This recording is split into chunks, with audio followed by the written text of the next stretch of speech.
The way we explain Patrick's diagnosis to family and friends, we basically say his body is allergic to protein. I have to eat less protein because if I do, my brain starts to hurt and I can't think properly. It was heartbreaking, it was shocking, we didn't understand why or how this was happening. But I believe when you're a parent, I think you just adjust.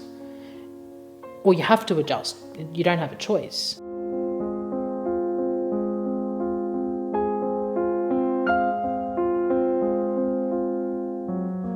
So when I got diagnosed, I suppose there was definitely some relief because I finally sort of was able to pinpoint what the problem was and that there was at least some information that surrounded it in terms of what I could do. But it also did still come with a bit of anxiety because finally determining, because it is quite a significant disease, because if it progresses, it has the potential to end my life. Good boy. So he was, almost 6 weeks old at that stage, and we just got this diagnosis that we were obviously not expecting. No one ever does. I remember we just stayed up all night crying.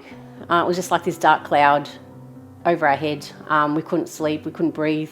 It was horrible. Obviously we've got our faith, we're practicing Muslims, and at that point that was just where we realised that it was out of our control, that we just had to figure out a way of how to deal with it. First time we'd heard the words Niemann-Pick type C. I just remember not being able to grasp the complexity of the disease, but taking away the fact that it was fatal. And at the time, Noah was 15 months old, and it just felt heavy. They did tell us not to look it up, which any normal parent. So we got home, settled Noah to his afternoon nap. Because I was Googling it in the car home. We were told not to go on Google and Google PKU because it's probably the worst case scenario.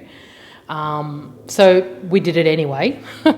They say that his skin will turn yellow, he'll smell like a mouse, he won't walk or talk properly. Most families, when they do get a diagnosis, the baby's already born and they're 6 months or 1 year into it, and it's quite a shock for them. But for us, we knew that we were going to have a child with thalassemia major. So with Amelia's condition, there will be bone density scans, MRI scans, ultrasounds of the liver and of the heart. When we first found out that Amelia had thalassemia, we were devastated, obviously, and we were really quite upset. And I think once we got over it, it was just a weekend really, wasn't it? I was able to enjoy the pregnancy and look forward to delivering Amelia, and we couldn't wait to meet her really.